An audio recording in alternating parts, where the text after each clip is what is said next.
disampaikan oleh Bapak Kepala Sekolah SMK 1 Sekampak. Hal ini diwakili oleh Ibu Wakil SMK Desa Sekampak. Kemudian yang ketiga nanti presentasi, yang keempat tanya jawab, dan yang kelima menuju ke acara yang kedua yaitu kata sambutan sekaligus membuka acara kegiatan intimidasi positif yang akan disampaikan oleh Ibu Wakil Kepala Sekolah kepada Ibu Rita Elvira SE. Kami persilakan dengan hormat.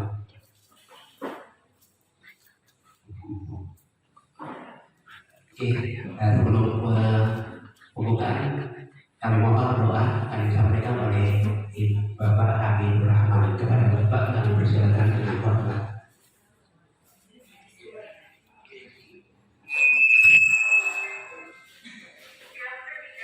Assalamualaikum warahmatullahi wabarakatuh.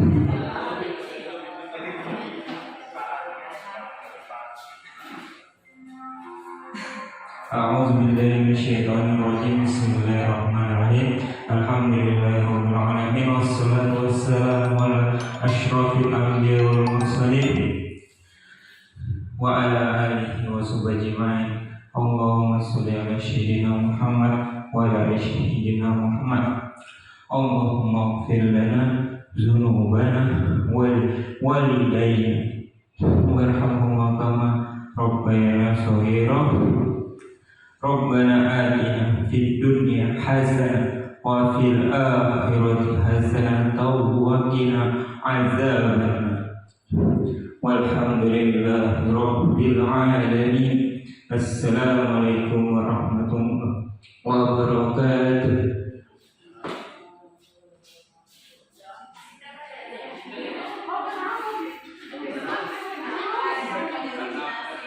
Terima kasih kepada Pak Habib yang telah membawakan doa.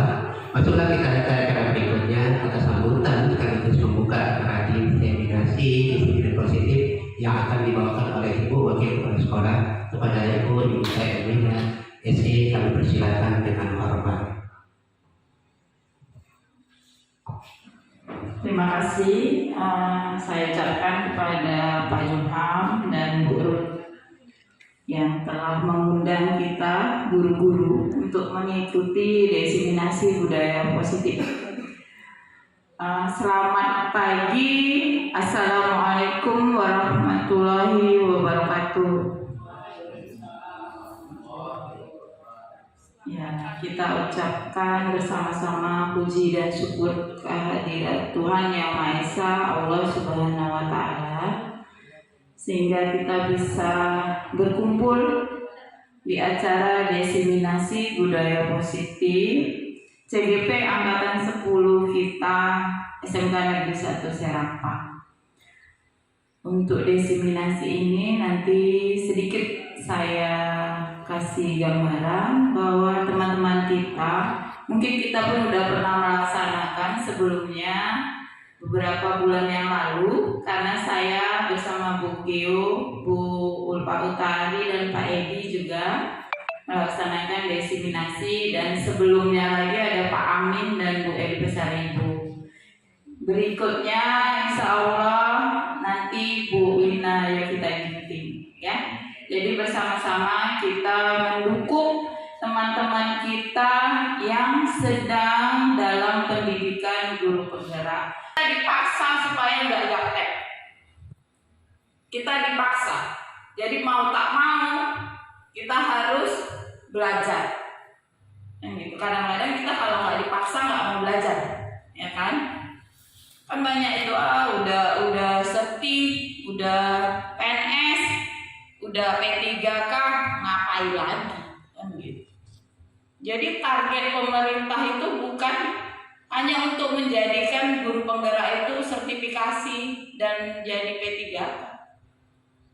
Saya juga waktu daftar CGP itu udah sertifikasi dan udah PNS. Kalau PNS targetnya apa? Mau jadi kepala sekolah atau pengawas?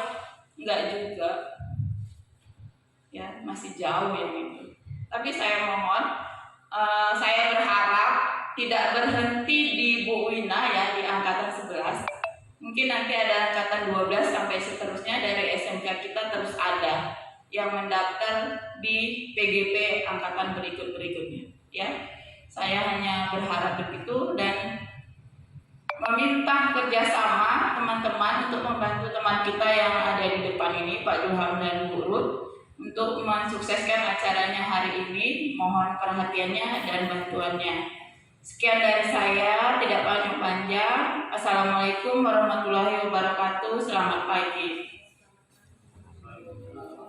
Terima kasih kepada Bu Yunita yang telah memberikan arahan pada pagi hari ini. Bapak Ibu sekalian, kami sama Bu Ruth sudah hampir 2 bulan mengikuti kegiatan CGP angkatan 10 ini. Mungkin sama kayak Bu Gio, Bu Yunita, dan Bu Tari, dan Pak Amin. Selama 2 bulan ini, kami ini banyak merasa dosa-dosa kami dalam ada proses pembelajaran. Timbul rasa penyesalan. Berarti selama kita mengajari banyak yang salah Bapak Ibu. Jadi banyak dosa yang telah kami lakukan terhadap siswa.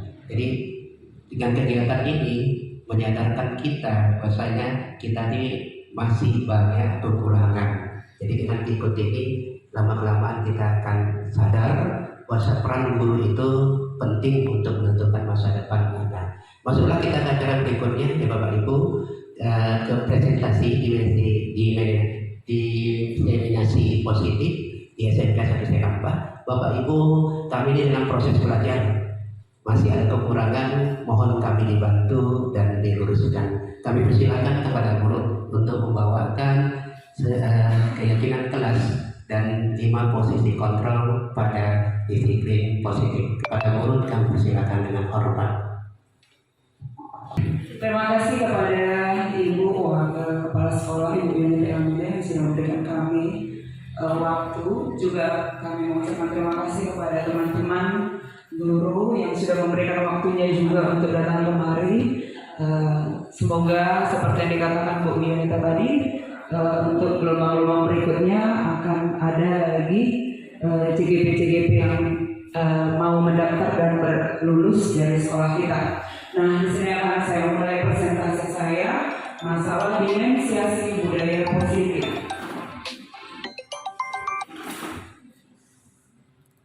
Dimensiasi budaya positif oleh Ruth Andriani dan Julham, CGP angkatan 10 SMK Negeri 1 Serampa.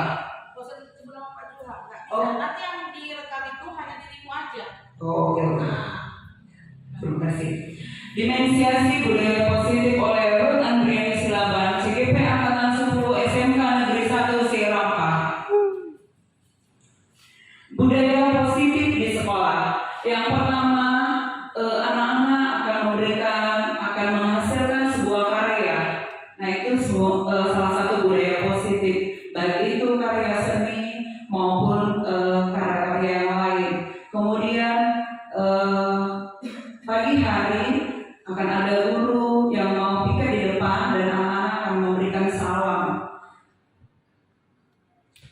Kemudian yang pertama, budaya positif yaitu keyakinan kelas.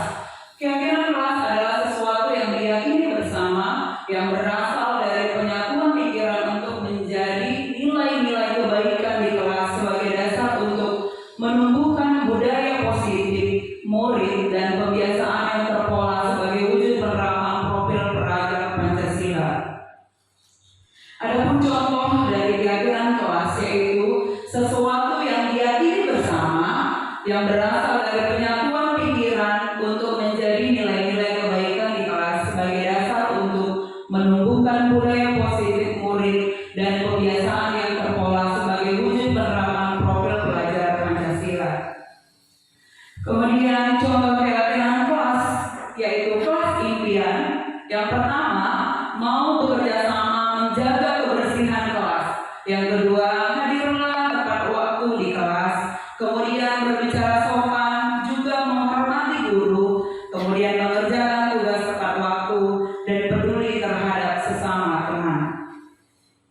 Tujuan dari keyakinan kelas itu yaitu mewujudkan suasana belajar di kelas yang kondusif, bersih, rapi, aman, dan nyaman untuk kegiatan proses belajar mengajar. Mendidik murid untuk menjadi pribadi yang memiliki karakter nilai-nilai profil pelajar Pancasila dalam kegiatan pembelajaran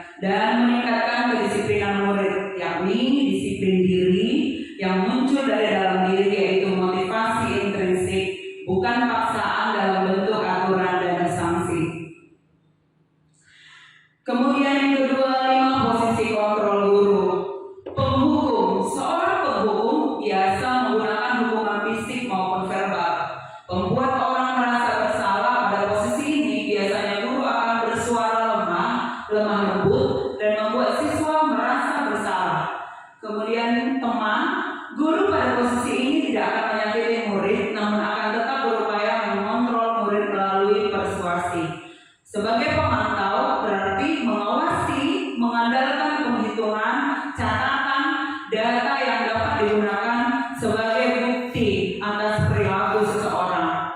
Kemudian menjadi manajer posisi terakhir, yaitu manajer adalah posisi mentor di mana guru berbuat sesuatu bersama dengan murid, mempersilahkan murid untuk bertanggung jawab atas perilakunya, dan mendukung murid agar dapat menemukan solusi atas permasalahannya sendiri.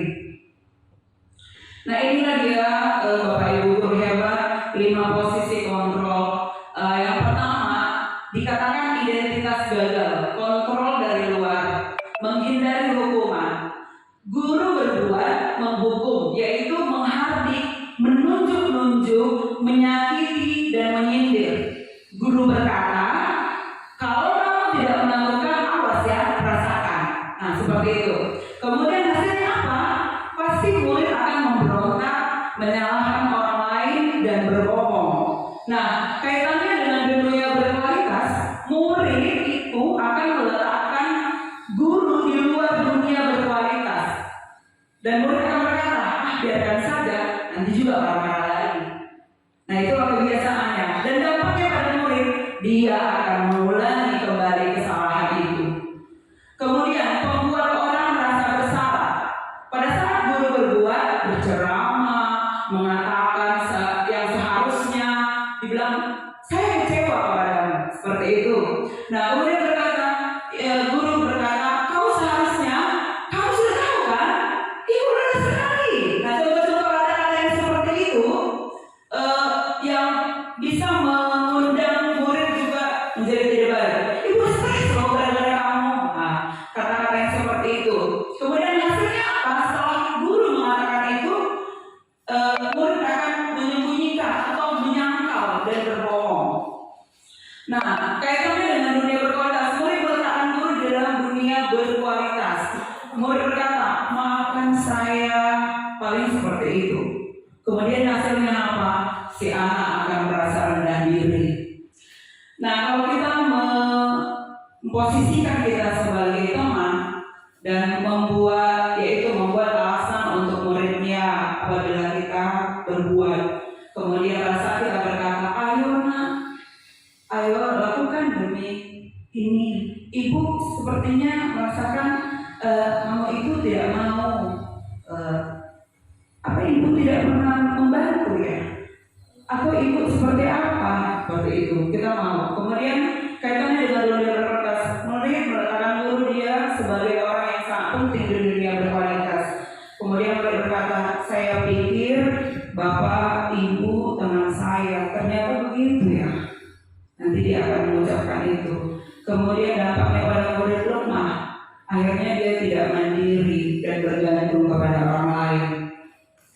Kalau sebagai pemantau, gurunya menghitung, mengukur dari hasil catatan-catatan yang sudah dibuat guru tersebut. Apa kesalahan anak itu, apa aja yang sudah diperbuatnya sebelumnya.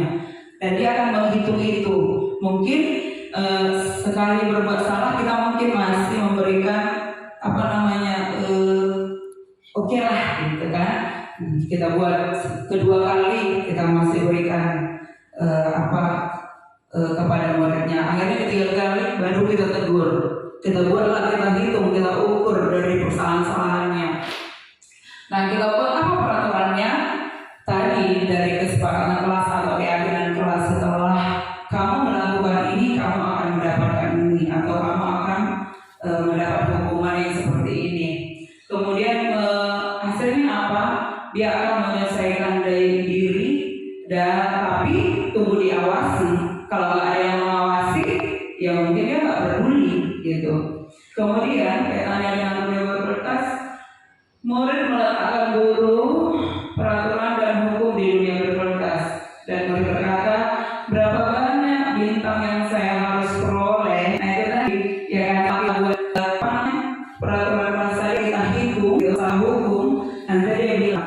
hukum, ilmu hukum, nanti dia bilang berapa banyak duit saya harus peroleh biar saya tidak dihukum lagi. Kemudian berapa halaman yang harus saya tulis. Nah di situ pada saat bilang kita hukuman, ayo nak, kamu karena bersalah, ayo tulis. Saya tidak akan mengulangi kesalahan saya lagi sampai misalkan 1 buku, ya kan? Kemudian dampaknya boleh menitipkan sanksi atau hadiah dirinya. Yang terakhir mengajukan pertanyaan-pertanyaan kepada murid. Kemudian apa yang yakini, apa yang bisa kau kerjakan untuk memperbaiki masalah ini. Kemudian itu adalah hasilnya menguatkan pribadi. Dan murid meletakkan dirinya sebagai individu yang positif dalam dunia berkualitas. Maka murid berkata, bagaimana saya bisa memperbaiki keadaan? Dan hasilnya murid akan mengevaluasi diri bagaimana cara memperbaiki keadaan. Dan hasilnya murid akan mengevaluasi diri bagaimana cara memperbaiki dirinya. Kemudian yang ketiga, kebutuhan mendasar manusia menurut Dr. William Glasser dalam Choice Theory. Yang pertama, bertahan hidup atau survival. Misalnya kesehatan, rumah dan makanan, kebutuhan untuk merasa aman. Kemudian kebutuhan akan kasih sayang dan perasaan diterima, love and belonging. Misalnya kebutuhan yang ingin selalu terhubung dengan orang lain seperti teman, keluarga, dan teman kerja. Yang ketiga, kebutuhan akan kebebasan atau freedom, memberi kesempatan bagi murid untuk membuat pilihan, menyuarakan pendapat dengan percaya diri, memberikan kesempatan mencoba hal-hal baru. Kemudian yang keempat, kebutuhan akan kesenangan atau fun. Misalnya, kebutuhan belajar di kelas harus menyenangkan sehingga murid melakukan konsentrasi tinggi dengan apa yang murid senangi, bukan apa yang kita senangi saja. Kemudian kebutuhan akan penguasaan atau power.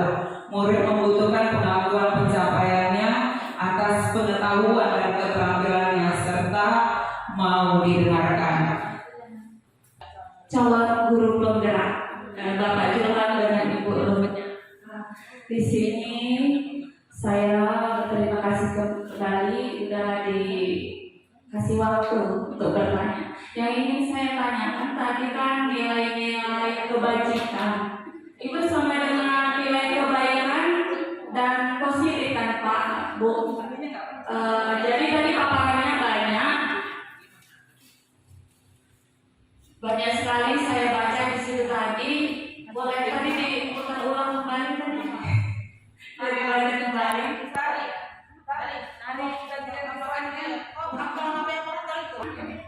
Peduli, rajin, sampai pengertian. Maksudnya ini penilaian untuk karakter dari siswa-siswi kita selama di kelas dan di luar kelas. Itu yang saya tanyakan. Karena kan nilai karakter itu ada juga ditulis di raport kita.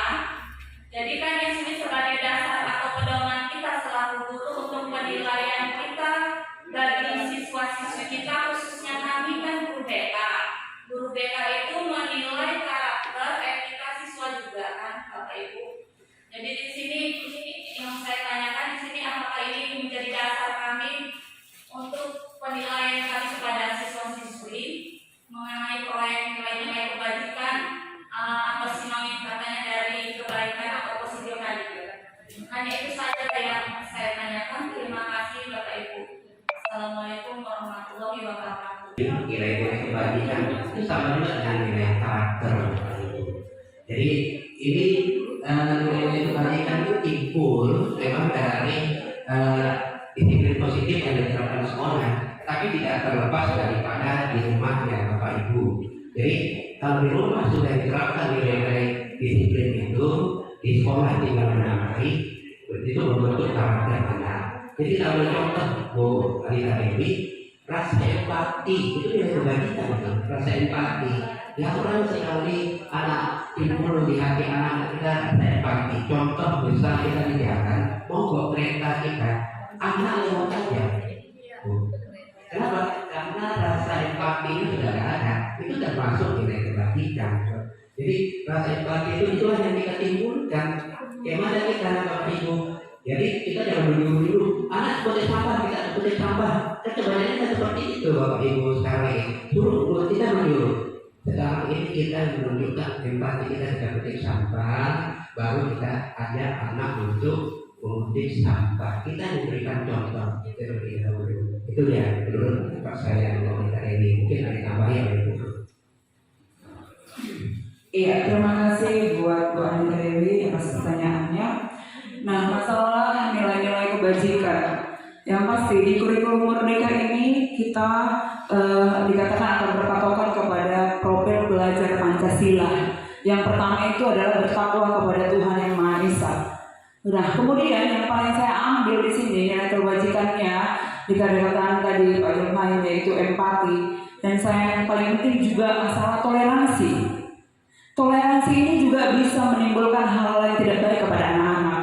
Kalau kita memberikan dasar yang tidak baik, nanti itu akan membuat sebuah kesalahan yang fatal. Mungkin di awal tidak, tapi akan lama-kelamaan masalah toleransi apabila tidak ditanamkan dari dasar, dari kecil. Berarti bukan hanya sekolah, tetapi juga dari rumah harus ada nilai toleransi yang baik. Karena kita hidup di negara yang lebih dari satu agama. Nah, di situ juga nilai-nilai kebajikan yang positif sekali. Ya, terima kasih Bu Anita. Silakan Bapak Ibu ingin bertanya Pak Bu Iman. Oke, terima kasih buat Bu Ruth dan Pak Julham yang telah memberikan saya kesempatan untuk bertanya hari ini. Pertanyaan saya itu kan ada contohnya proyek nilai kebajikan. Di situ ada kedermawanan dan lurus hati. Nah, saya nggak tahu ini maksudnya kedermawanan itu dalam segi uang kah atau dermawan yang bagaimana begitu ya. Dan yang kedua itu lurus hati. Lurus hati, saya tahunya tulus hati gitu. Apakah itu sama atau bagaimana? Terima kasih, itu ada pertanyaan dari saya, dari Ibu Wina Yolita Ginting. Terima kasih. Bu Wina buat pertanyaannya. Ya, masalah kedermawanan. Kedermawanan bukan hanya masalah materi ya Bu ya. Jadi anak-anak kita ajarkan kedermawanan itu saling membantu, bukan membantu juga mengerjakan tugasnya, tugas temannya gitu, bukan. Tetapi pada saat satu temannya mengalami hal yang misalkan duka cita, nah dia akan dermawan waktu untuk memberikan waktunya pergi untuk melihat, seperti itulah contohnya. Jadi bukan hanya karena masalah materi. Kemudian apa permasalahan di sekolah, di dalam kelas, dia mau membantu agar teman yang satu dengan teman yang satunya tidak terjadi perkelahian. Jadi dia akan memberikan pikirannya, tenaganya untuk mau memberikan hal-hal positif kepada temannya. Kemudian yang kedua tadi masalah lurus hati. Lurus hati berarti dia melakukan itu dengan ikhlas, tidak mengharapkan balasan, tapi dia berbuat karena hati nuraninya, bukan karena dorongan orang lain atau siapapun, atau hanya mau dianggap atau menerima penghargaan gitu dari teman-temannya. Itulah dia maksudnya lurus hati gitu. Terima kasih Bu Ina. Oke, saya tambahin Bu ini dan Bu Wina, kedermawan bisa juga ke masalah kedangan. Contoh Bu Wina, ada temannya yang sakit, dan dia ada kebetulan dia mau punya uang, kan bisa juga membantu. Atau hal-hal lain, misal ada orang tuanya, ini boleh kita terapkan meninggal dunia, kita minta kesumbangan dari anak-anak seluruh kelas, itu kan termasuk kedermawan. Jadi kalau ada yang pelit, berarti dia tidak dermawan di situ. Kemudian kalau lurus hati, yang saya dikatakan Bu Ruth tadi, berdasarkan hatinya di situ, lurus dia tidak terpengaruh oleh siapapun. Kalau hati menyatakannya iya, iyalah, kan itu tidak ada pengaruh kanan kiri muka belakang. Jadi pendirian dia di situ, itu dia Bu Wina. Kami silakan Bu Gio. Oke, bismillahirrahmanirrahim. Selamat pagi Bapak Julham dan Bu Ruth Andriani Silaban. Baiklah, ini seperti melihat masa lalu kami melakukan diseminasi budaya positif di sekolah kita, dan ini akan sebenarnya ini harus berkelanjutan. Artinya setiap tahun wajib ada jadi guru penggerak. Artinya ini akan menjadi pengingat kita terus-menerus bahwa budaya positif itu haruslah tetap dilaksanakan walaupun kita tidak sedang dalam melaksanakan pendidikan guru penggerak. Baik, yang pertama saya akan memberikan apresiasi yang luar biasa kepada Bu Rul dan Pak Julham yang sudah memfasilitasi kami untuk melaksanakan diseminasi dan memutar ulang kembali apa-apa saja mengenai tentang budaya positif. Nah, yang ingin saya tanyakan adalah mengenai 5 posisi kontrol tadi. Dan 5 posisi kontrol tadi, yang pertama ada penghukum, lalu ada pemantau, teman, lalu ada manajer, dan pembuat rasa bersalah, kan gitu. Baik Bapak Ibu, ini sebenarnya campukan untuk kita semua. Yang mau saya tanyakan, dari 5 posisi kontrol ini, selain manajer, artinya manajer itu kan kalau dalam tingkatan yang lebih tinggi.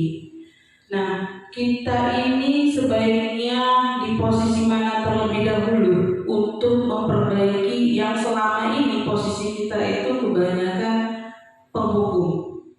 Nah, itu dianya, posisi penghukum. Jadi posisi atau level mana yang sebaiknya kita perbaiki dulu sebelum sampai ke posisi manajer. Nah, yang kedua tadi adalah tentang keyakinan kelas dan sekolah. Nah, di sini saya seperti yang pernah saya dapatkan bahwa keyakinan kelas dan sekolah itu memang harus diadakan berdasarkan kemauan kedua belah pihak antara guru dan murid. Nah, ada sebuah kasus ketika kita sudah melaksanakan membuat keyakinan kelas, dan ternyata di proses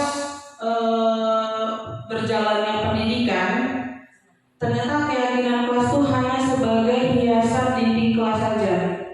Udah, hanya sebagai hiasan dinding kelas saja.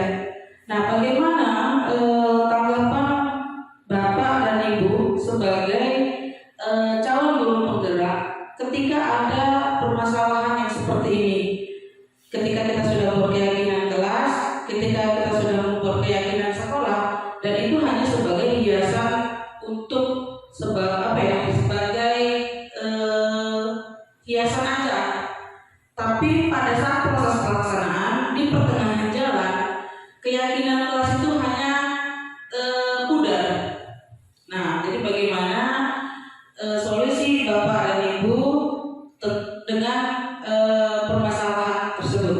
Baiklah, saya ucapkan terima kasih kepada Bapak dan Ibu. Semoga sukses CGP-nya 4 bulan lagi dan semoga berhasil. Jadi kami sebagai alumni CGP jangan segan-segan untuk bertanya. Kami hanya sekedar memberikan informasi, artinya seperti ini kami waktu dulu, kan seperti itu. Baik, assalamualaikum warahmatullahi wabarakatuh.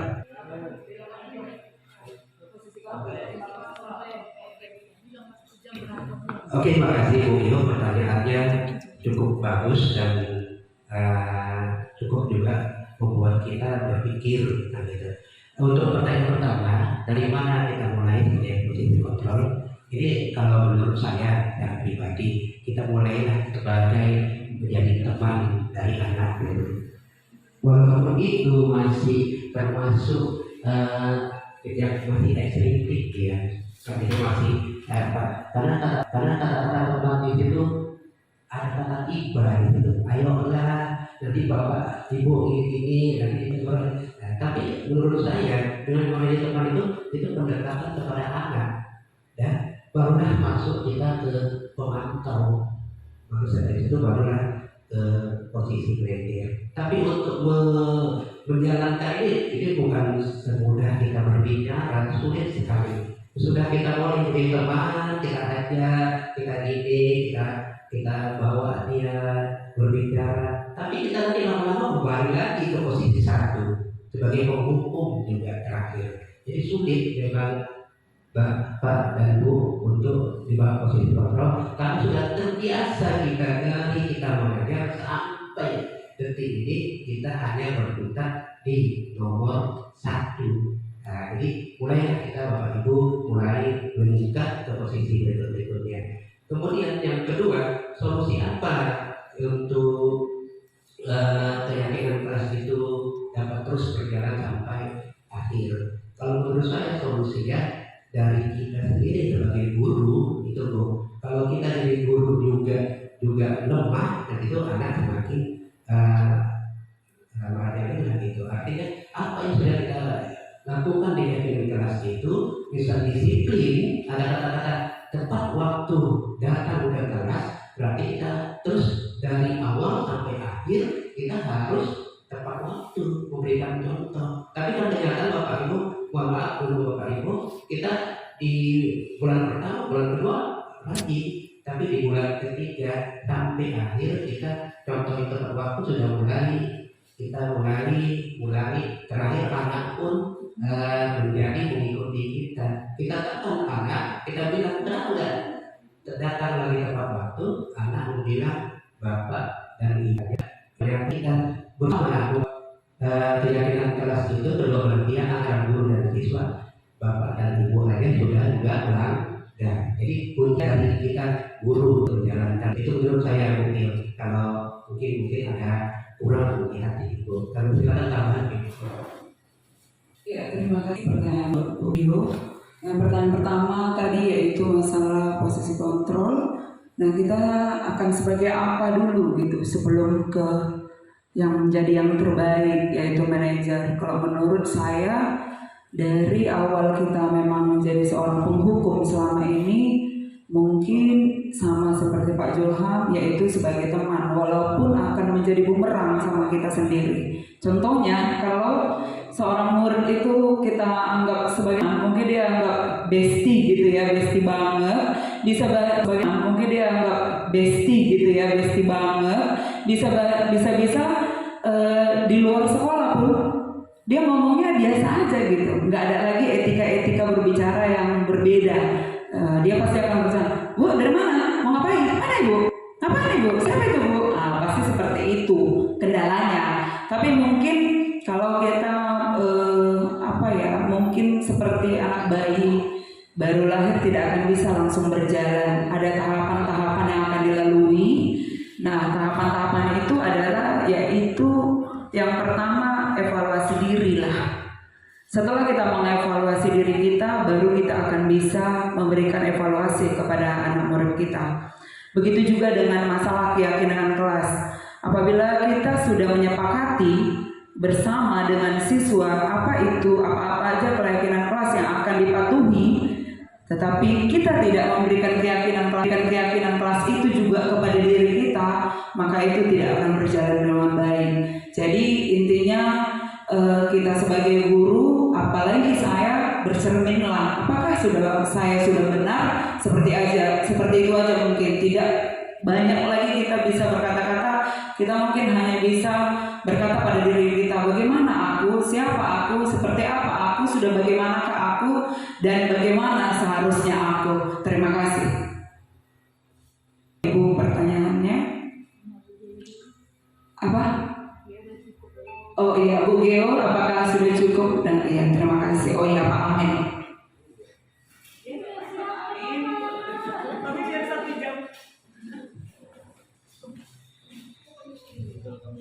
Oke, Assalamualaikum warahmatullahi wabarakatuh.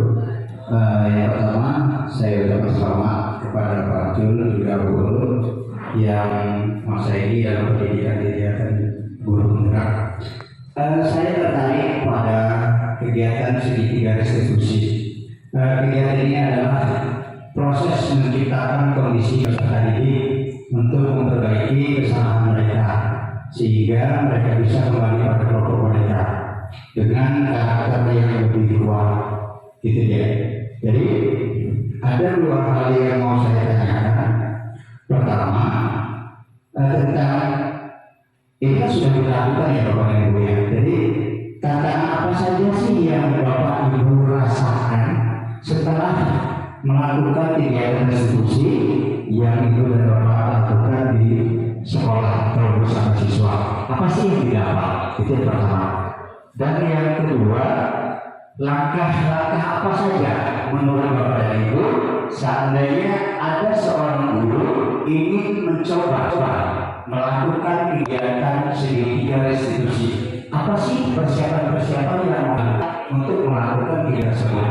Mungkin itu aja dari dua tentang segitiga restitusi. Terima kasih. Assalamualaikum warahmatullahi wabarakatuh. Yang pertama, ya, terima kasih buat Pak Amin. Masalah segitiga restitusi yang pertama adalah tantangan apa yang saya dapatkan pada saat saya melaksanakan segitiga restitusi itu tadi. Pasti ada, semua tindakan pasti ada tantangannya, ada pro kontra. Nah, tantangan yang misalkan satu masalah si anak misalkan cabut di dalam pelajaran sekolah, bagaimana langkah-langkah apa yang saya lakukan gitu.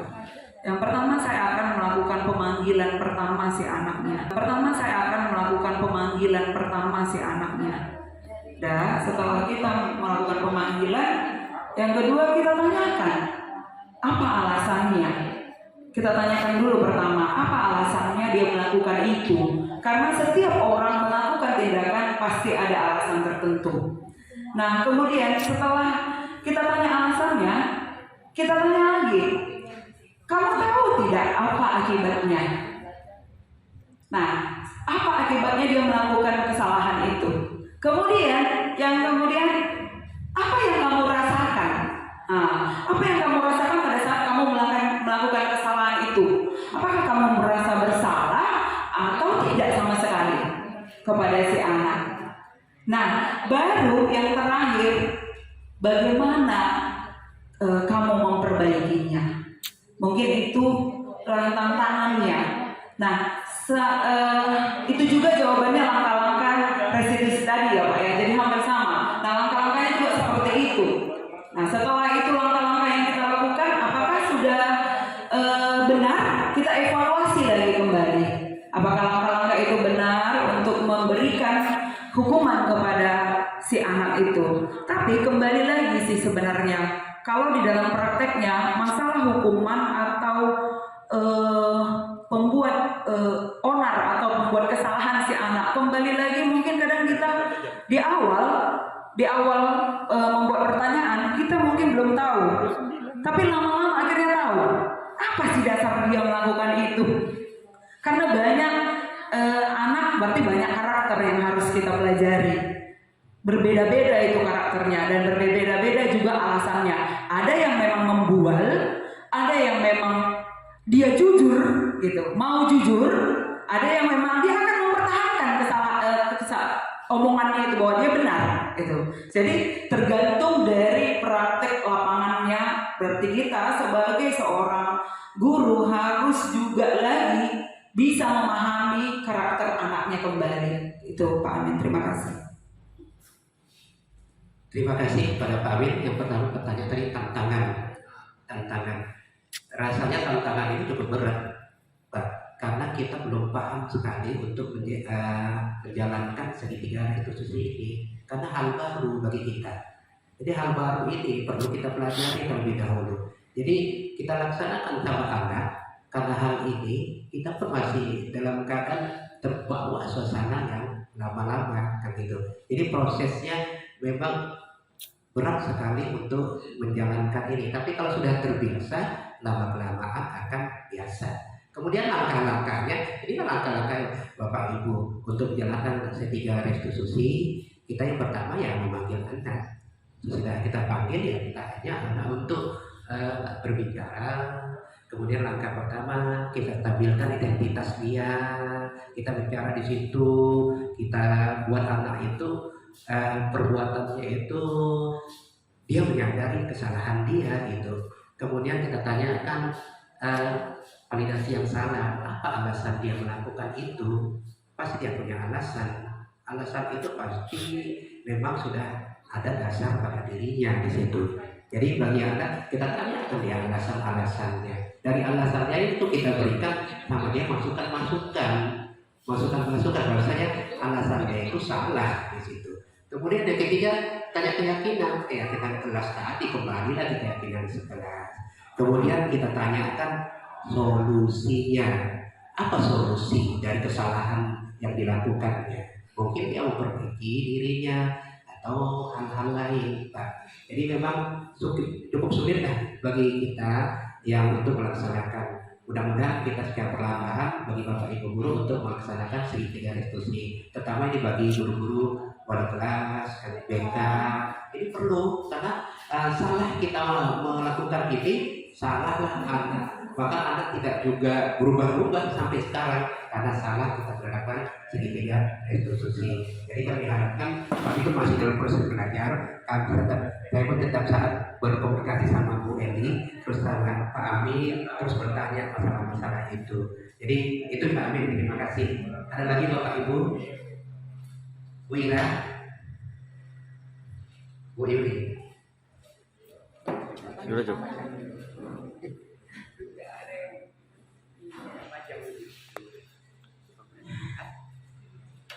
Terima kasih Bu Ur dan Pak Ilham kesempatannya. Dari yang mau bertanya lagi, nggak mau bertanya, memang nggak ngerti yang dijelasin tadi.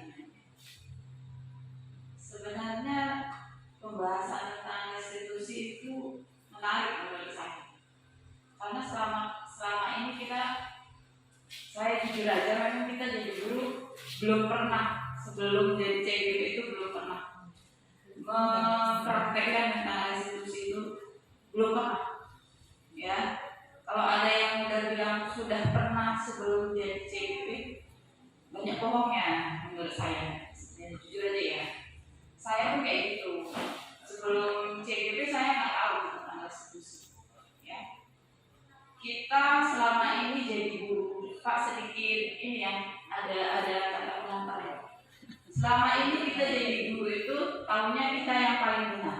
Kalau menurut saya itu di saya, kalau di Bapak Ibu yang saya merasa saya paling benar.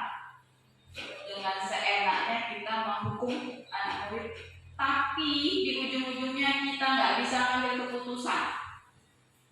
Itu pengalaman saya menjadi guru. Ya. Tapi dengan CGP setelah selesai dan alhamdulillah kita berempat sedikit membanggakan ya, dapat prestasi amat baik ya. Mudah-mudahan Pak Ilham dan Bu juga nanti di sertifikatnya prestasinya amat baik. Pak Amin sama Bu Eli juga amat baik, ya kan? Jadi apa yang disampaikan Bu Urut dan Pak Ilham itu, kita di sini maunya jangan hanya melengkapi 10 orang nih minta tolong, tapi kita keluar dari sini nggak ada yang kita ambil dari apa yang sudah dibahas Guru dan Pak Ilham. Saya mohon untuk restitusi, tadi benar kata Pak Ilham, untuk wali kelas dan guru BK itu sangat penting di restitusi. Ya, makanya saya tadi udah ngomong sama Pak Habib juga.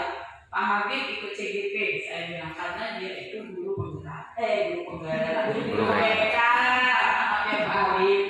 Ya, saya bilang guru BK karena guru BK itu wajib tahu tentang restitusi. Ya, guru BK itu penting mengetahui restitusi karena apa? Ya, penyelesaian masalah sekolah itu di tangan duit. Ya, mengenai keputusan terakhir kan itu di BK. Jadi guru BK itu harus tahu bagaimana cara restitusi. Gimana?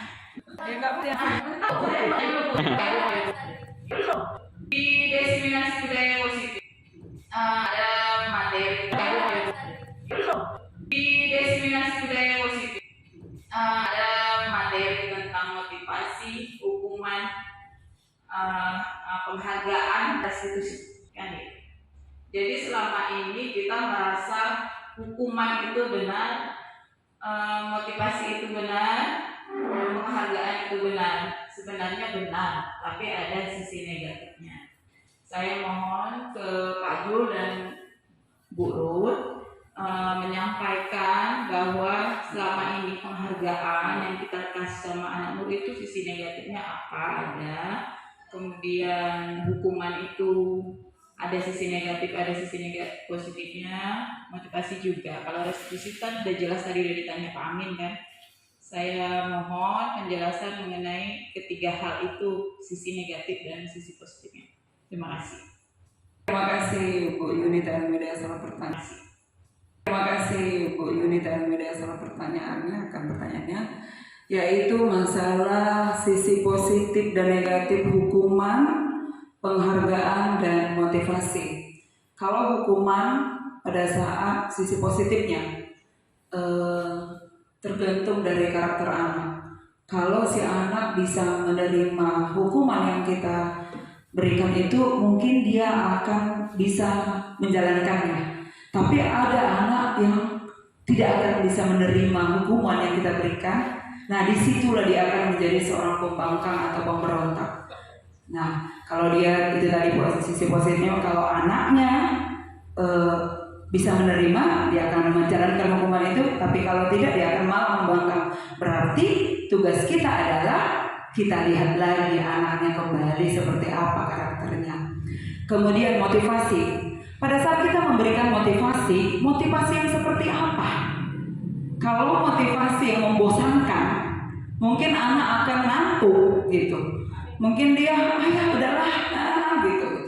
Tapi kalau kita coba memberikan motivasi yang lebih menarik, atau ada kata-kata yang mengena di hatinya, karena sebelumnya kita sudah belajar dulu ini anak seperti apa sih gitu. Pasti dia nanti akan termotivasi akan apa yang kita katakan itu. Nah, itu tadi positif dan negatifnya. Dan yang terakhir adalah penghargaan. Ada gimana ya? Ada manusia itu mungkin hampir semua, tidak semua, tapi hampir semua akan bangga apabila diberikan sebuah penghargaan. Tetapi dia tidak akan bangga apabila penghargaan itu tidak sesuai dengan apa yang dilakukannya. Ada yang seseorang pasti ya nggak apa-apa, itu menurutnya seperti itu. Tapi akan ada anak yang tidak bangga, lobet kali. Tidak akan bangga dia dengan penghargaan karena menurutnya itu penghargaannya terlalu berlebihan. Nah, jadi kita lihat lagi penghargaan yang seperti apa. Jangan berikan penghargaan yang begitu berlebihan, karena apapun itu yang berlebihan tidak baik. Tetapi pas sesuai dengan porsinya saja penghargaan itu, tidak berlebihan. Ya, terima kasih.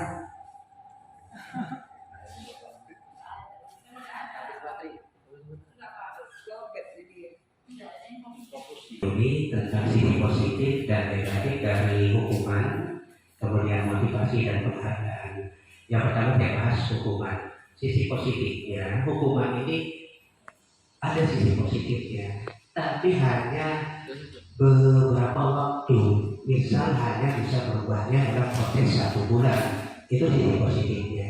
Tapi kalau sisi negatifnya, hukuman ini tidak akan setelah 1 bulan dia akan kembali lagi ke awal. Itu sisi negatif hukuman, karena dia akan tidak berubah sifatnya, kembali lagi dia ke awal berbuat salah. Itu dia. Jadi kemudian motivasi, kalau motivasi sisi positifnya menggerakkan hati anak untuk berubah. Itu sisi positifnya. Kita sering memotivasi. Tapi sisi negatifnya, kita lupa motivasi anak ini akan tidak akan berubah dirinya. Ada kita waktu-waktu tertentu ada lupa banyak urusan tugas, kita lupa motivasi siswa kita. Jadi anak itu takut kita lupa motivasi, akibatnya dia kembali ke awal. Kemudian masalah penghargaan, sisi positifnya anak akan memacu anak untuk berusaha lebih baik. Tapi sisi negatifnya anak mengharap hadiah dari kita. Karena sisi negatif, karena kita kasih hadiah supaya kalau berubah sifatnya, kelakuannya kita kasih hadiah. Lama-lama anak berharap.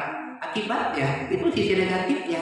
Kalau nggak kita kasih, hadiah, anak kembali lagi ke awal. Jadi yang lebih baik itu adalah restitusi Bapak Ibu. Jadi ada sisi positif, ada sisi negatif dari hukuman, motivasi dan tadi penghargaan.